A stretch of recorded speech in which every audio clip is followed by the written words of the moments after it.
Greetings, true believers, and welcome to another thunderous episode of History of the Marvel Universe. This channel is brought to you in part by Patreon supporters. If you would like to help decide what topics get covered on the channel and get your name in the special thanks at the end of each episode, you can sign up for as little as $1 per month over at patreon.com/MaryMarvelite. The link is in the description below. In our last episode, we explained some of the mythical origins of Asgard and its people within the Marvel Universe, as well as the cycle of death and rebirth to which they were bound. This means there are versions of Thor and Mjolnir that predate the ones we're talking about today, but for more information on how that works, you can check out the previous video. Today's story begins with his most recent incarnation, in which Odin decided to sire an offspring who would one day surpass him in power. To this end, he sought out the goddess of the earth, who the Asgardians knew as Jord.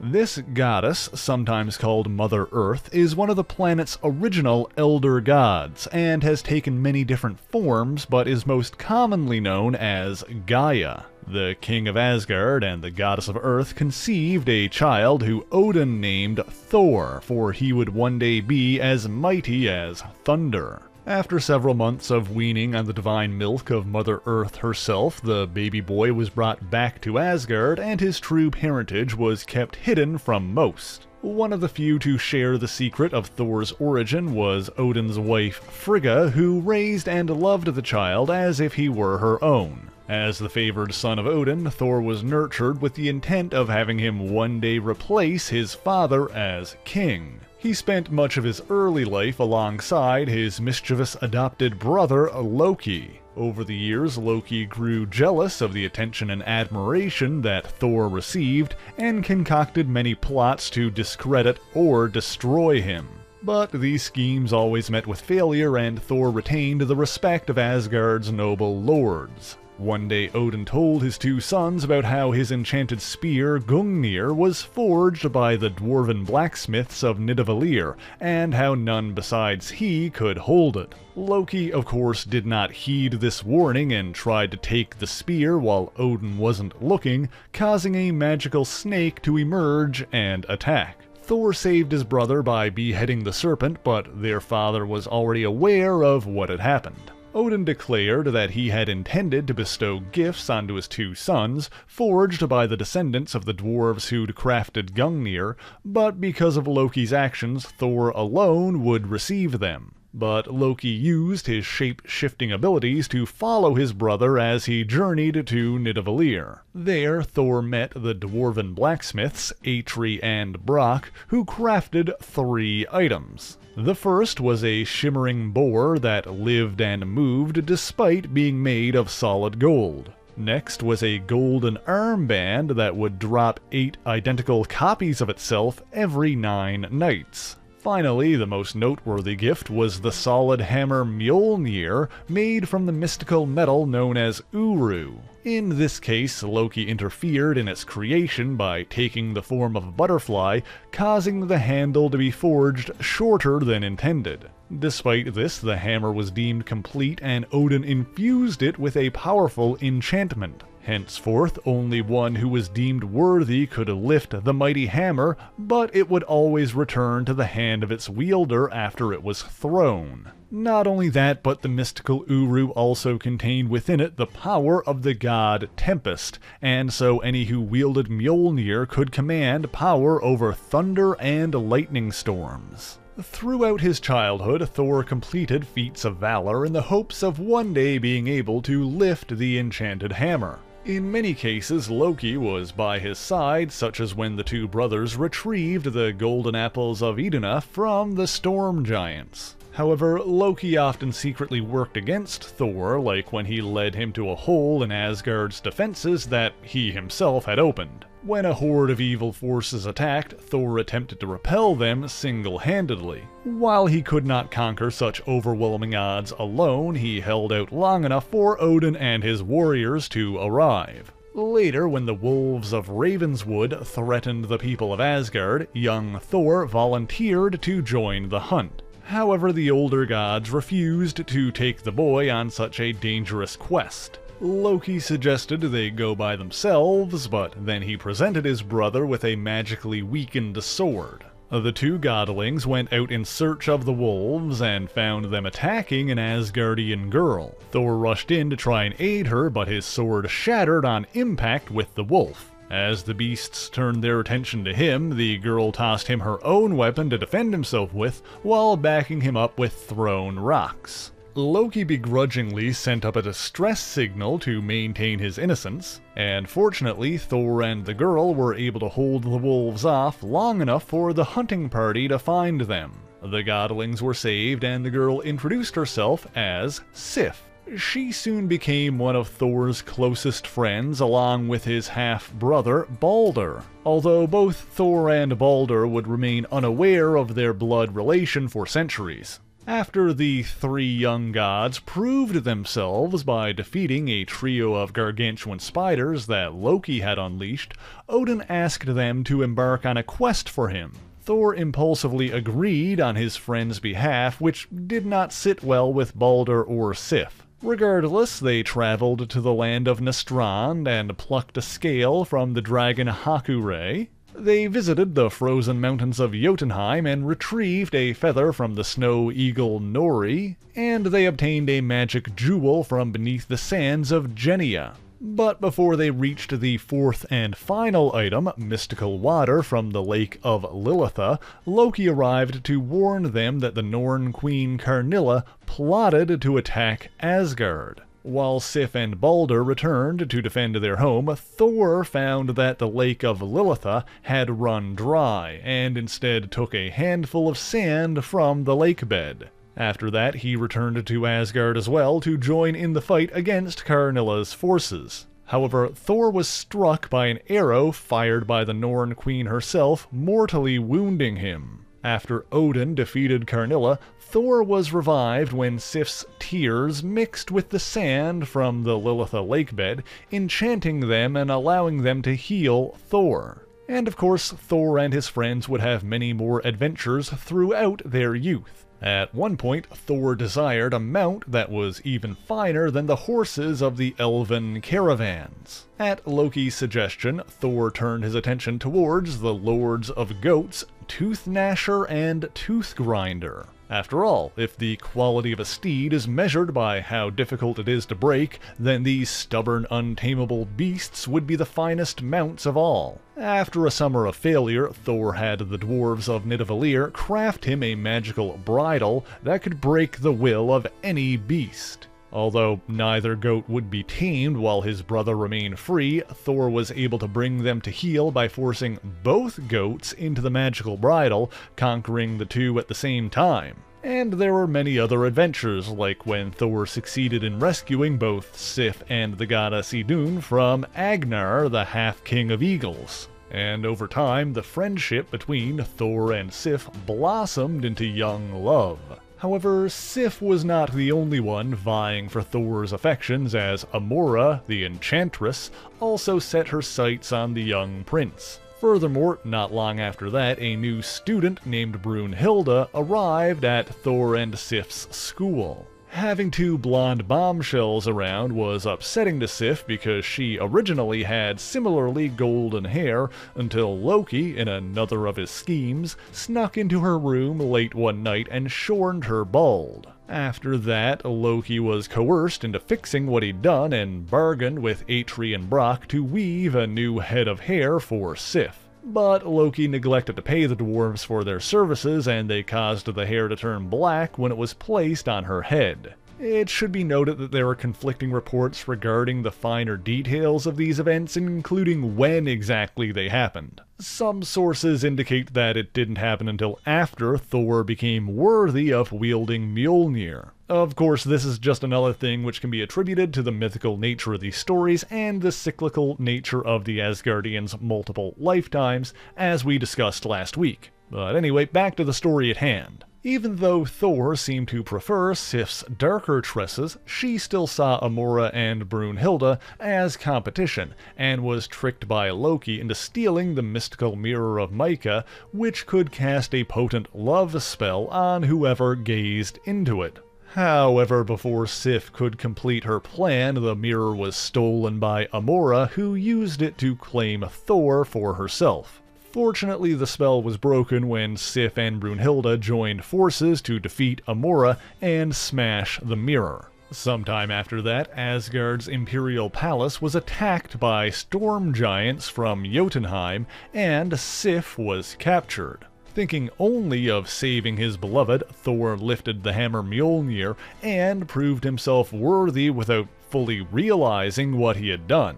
He fought his way to the giant's castle and confronted their king, Ruga. However, he had already traded Sif to Hela, the goddess of death, in exchange for immortality.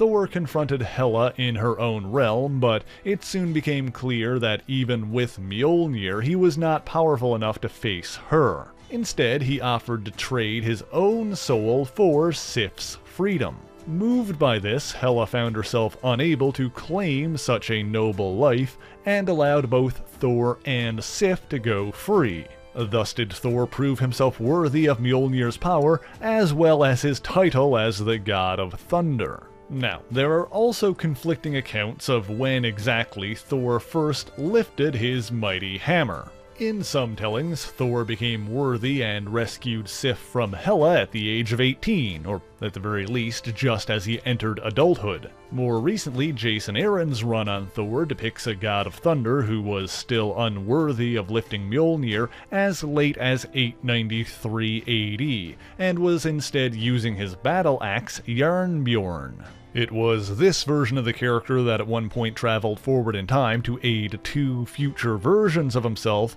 battle an alien menace known as Gorr the God Butcher. In Citizen V and the V-Batallion, we see Thor using Mjolnir against the Sumerian god Marduk in the year 950. But an issue of Uncanny Avengers also showed a presumably unworthy Thor still wielding Jarnbjorn against Apocalypse in 1013 AD. Normally I would find continuity inconsistencies like this to be bothersome, but when it comes to gods who exist in cycles and whose origins transcend time, we're looking at an intersection between mythology and metaphysics that can't simply be laid out linearly. Or as Hercules once said, this is a myth, and myths aren't some collection of dates and biographies you can bicker over like a clerk with a ledger.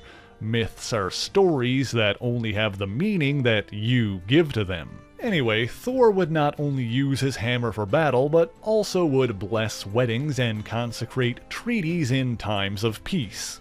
During these times, he lived in a palace of his own which stood on the Field of Strength, but he often took to the skies in his flying chariot pulled by his twin goats, Tooth Gnasher and Tooth Grinder. He remained close friends with Balder the Brave, who became one of Asgard's most noble defenders. Meanwhile, their realm was guarded by Sif's brother Heimdall, who watched over the Bifrost. Thor also fought many times alongside the Warriors Three, Fandral the Dashing, Hogun the Grim, and Volstagg the Voluminous. Throughout the 9th century, Thor would spend much of his time on Earth being worshipped by the Norse Vikings and leading them into battle. He would drink and celebrate their victories, enjoying the adulation of his followers and the attention of mortal women. He also came to mankind's defense, like when an alien creature known as the Grendel attacked a settlement in Scandinavia.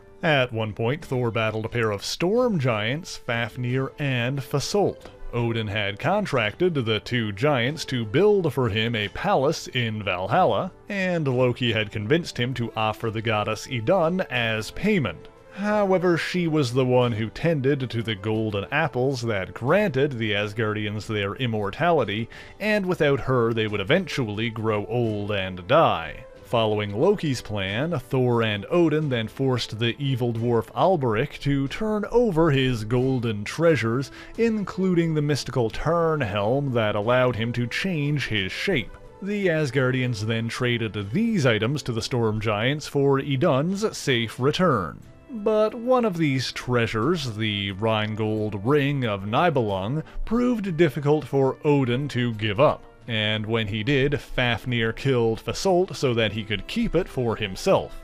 Odin subsequently wished to regain possession of the powerful ring, ostensibly to keep it out of the hands of those who would misuse it. Since his oath to the giants prevented him from simply taking it, he concocted a plan that involved causing Thor to be reborn as a human named Sigmund. But these actions caused Sigmund to later enter into an incestuous relationship with his long-lost sister Siglinde.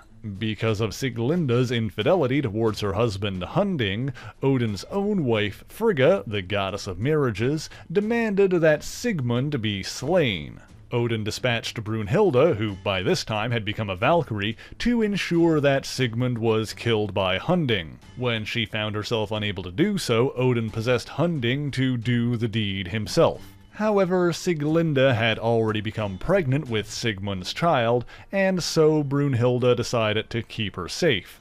Because of that, Odin then transformed the Valkyrie into a mortal woman and placed her into an ageless sleep until she would be awakened by a man of great bravery. And so after that, Thor's essence passed to Sigmund's son Siegfried. In this new mortal incarnation, he again battled Fafnir, who used the Tarnhelm to transform into a dragon. As a side note, this Fafnir should not be confused with the King of Nestran, who was supposedly named after him, and also took the form of a dragon.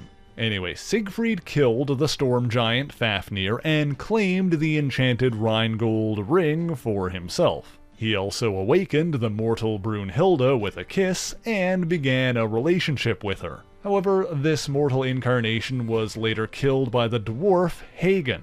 Stricken with grief, Brunhilde threw herself onto Siegfried's funeral pyre to join him in the afterlife. After that, Odin spent a significant amount of his power, risking his own life to resurrect both Thor and Valkyrie in their proper godly forms. And so Odin reclaimed the Rheingold ring, while Thor and Brunhilde had no memory of their time as humans. Seeking penance for his actions, Odin then broke the ring in two and, after piercing himself with his own spear, commanded his ravens to nail him to the world tree with the two halves. Meanwhile, Thor encountered another pair of storm giants who uncovered a portal to Olympus, the home of the Greek gods. While he prevented them from accessing it, he accidentally fell through himself during the battle. There he encountered the demigod Hercules, and a perceived slight led to a brawl between the two. This fight simply started because both wanted to cross a bridge at the same time, and neither was willing to wait for the other.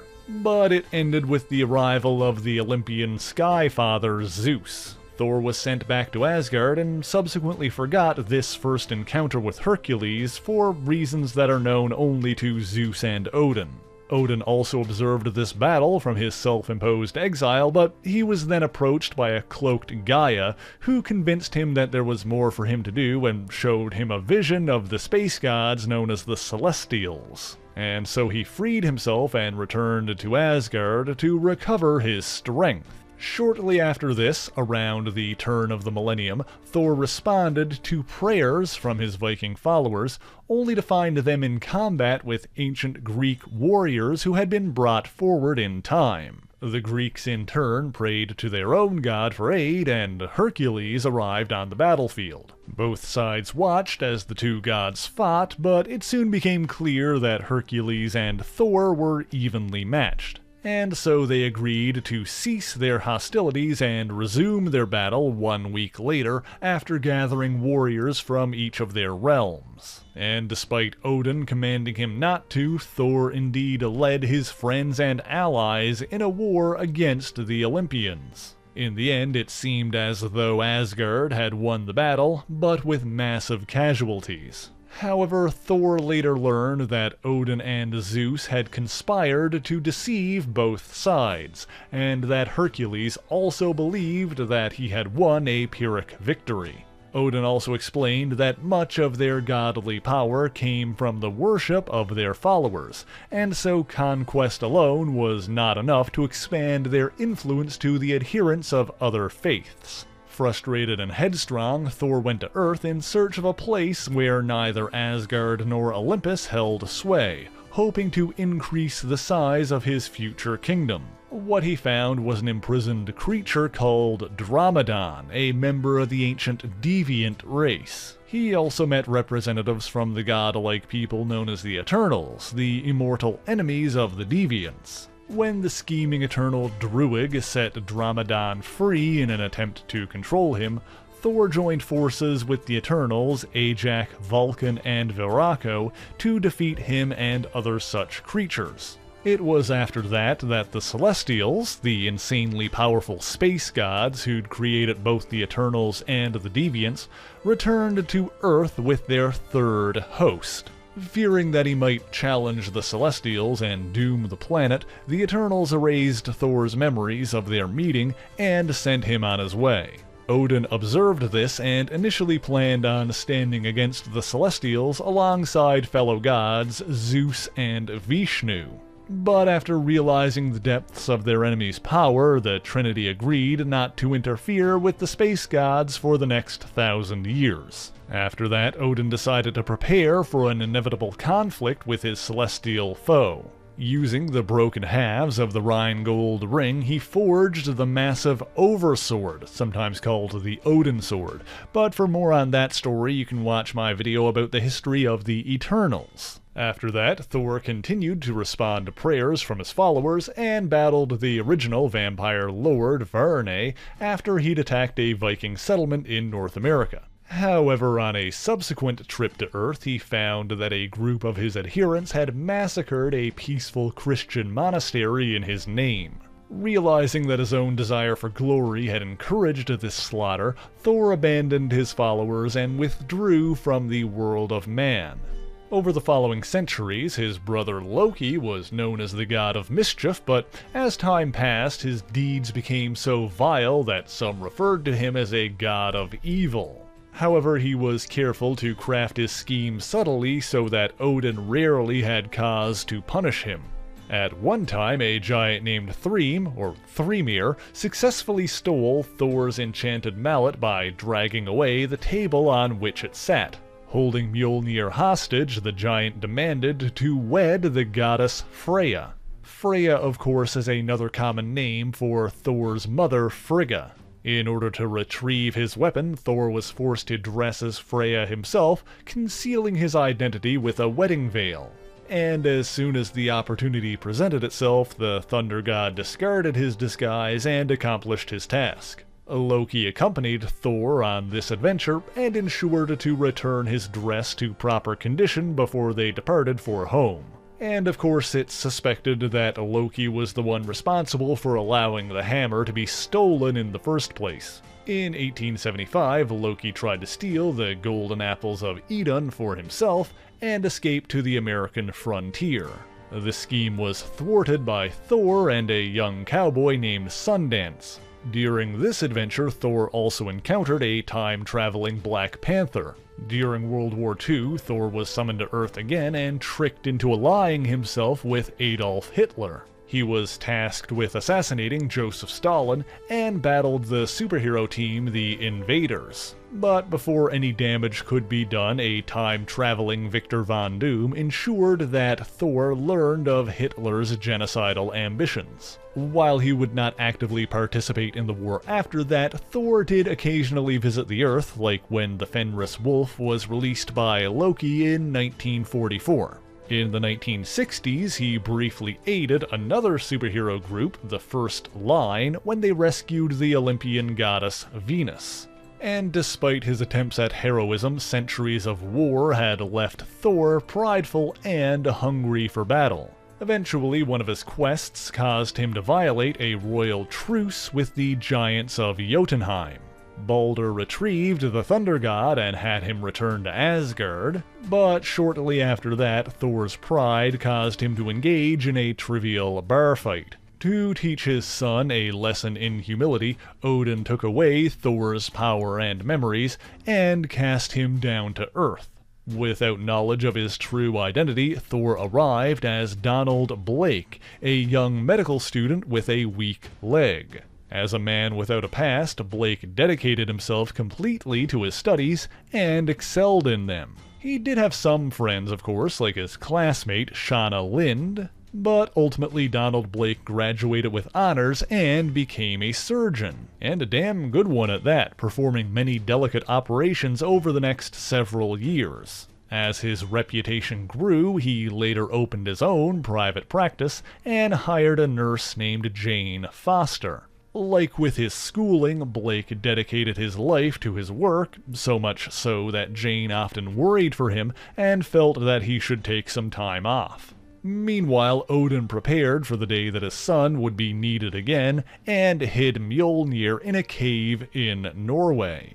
There he placed a new enchantment on the hammer, transforming it into a simple walking cane. And the fateful day of Thor's return drew closer when Odin noticed an alien menace heading towards Earth. Mentally compelled by his father, Blake decided to take a vacation as Jane suggested and traveled to Norway. As far as he could remember, Blake had been fascinated by Norse myth, and standing on the scenic coastline, he felt there was some purpose for him there. Not long after that, the alien invaders who Odin had spied touched down nearby.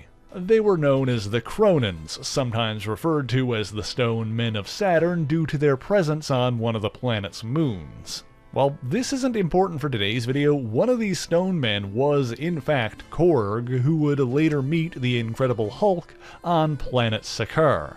Anyway, as the Cronins tested their strength and equipment on this new planet, they were spotted by an old fisherman. The old man ran to warn the village about what he saw, and while nobody believed him, Donald Blake overheard his story. Curious, the doctor went to investigate for himself, but was spotted by the aliens. As Blake fled, he accidentally dropped his cane and attempted to hide in a nearby cave. Suspecting he'd be discovered soon, he attempted to move a large boulder that was blocking the back exit, but to no avail. He sat against a wall in defeat, but then a secret door mysteriously opened. Looking inside, Blake found an old, gnarled walking cane sitting on a rock. Initially, he tried to use the stick as a lever to move the boulder that blocked his escape. When this too proved fruitless, Blake struck the cane against the boulder in frustration. Suddenly, the enchantment within the cane was unlocked and the old walking stick transformed back into Mjolnir, while Donald Blake became Thor. Inscribed on the side of the hammer was the enchantment, "Whosoever holds this hammer, if he be worthy, shall possess the power of Thor." The weapon still had all the powers it had before, but now if Thor was separated from it for 60 seconds, he would change back to mortal form. But he did have the ability to change both himself and the walking cane back and forth by striking it on the ground. And of course, the first thing that Thor did with his restored power was drive back the invading Cronins. Even their powerful Mechano monster was swiftly dispatched by the God of Thunder. For a while, Thor operated as a typical superhero with his secret identity of Donald Blake. He still primarily thought of himself as Blake, having spent 10 years with only that identity. Over time, he slowly regained the full memories of his life as Thor, and learned from Odin how his mortal persona came to be. However, there have been two conflicting explanations, both of which have been referenced in official handbooks, so let's explain each one individually, and you can let me know in the comments which one you prefer. At one time it was said that Donald Blake was created by Odin using a medical student named Keith Kincaid as a template. He was altered as to not be completely identical, and given a weak leg that required a cane to walk. Blake was given enough false memories to function, but the enchantment that created him dictated that he would never think about the fact that he didn't truly have a past. This explanation is backed up by the fact that those who have seen both Blake and Kincaid have noted that the two look strikingly similar. Additionally, years later, when Donald Blake existed as a separate entity from Thor, he confirmed that any memories he did have from before his first day of medical school were all fake. However, in another story, Odin claimed that there was, at one point, a real mortal Donald Blake. According to this version of events, Odin placed Thor's essence within Blake's body on his first day of medical school. Keith Kincaid was apparently not the basis for Thor's mortal form, but simply a second choice. After 10 years of sharing a body with Thor's spirit, Donald Blake took his trip to Norway, saw the stone men from Saturn, uncovered Mjolnir as a gnarled old cane, and struck it against a boulder. At that exact moment, Odin put Blake into a suspended state, completely frozen in time. He removed Blake from the cave, and in his place, he restored Thor's original form. From Thor's perspective, things just continued from there. For a time, he believed himself to be the real Donald Blake, and used Mjolnir's enchantment to physically transform himself back into that form. As for the real Blake, Odin placed his still body into a hidden cave beneath Mount Wundagore in Transia, which he fashioned to look like the one in Norway. Meanwhile, at that point in time, Loki had been imprisoned within a tree by Odin after centuries of mischief. In a plot to coerce Odin into releasing him, Loki's wife, Sigyn, attempted to steal Blake's body. However, when her enchantment struggled against Odin's more powerful magic, Sigyn attempted to force Blake to move. With the magical forces pushing against each other, Sigyn inadvertently caused an explosion that obliterated Donald Blake's mortal body.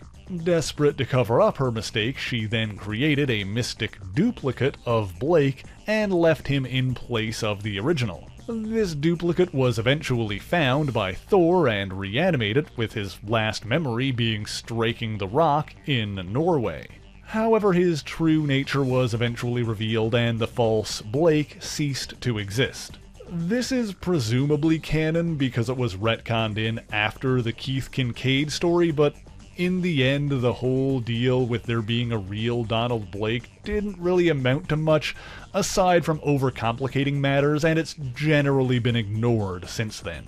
Anyway, after his return, Thor became a founding member of the mighty Avengers and a mainstay of the Marvel Universe, so if you want to know more about Thor's history, let me know in the comments below. There are of course many more tales of Thor's past, which either haven't been told or we simply don't have time for today, so I hope you enjoyed this look into the Thunder God's history. But thank you so much for watching this video, and if you enjoyed it, please leave a like, share the video, and subscribe for more marvelous content. Be sure to leave a comment letting me know what Marvel hero or villain you want to hear about next, and as always, the issues referenced in this video are listed in the description below if you would like to read them for yourself, as well as links to other places you can find me, including my Patreon page, where for only $1 a month you can get your name in these special thanks here, and my Twitch page where I stream every Saturday and Sunday starting at 2 p.m. Eastern Time. So until next time, true believers, Excelsior!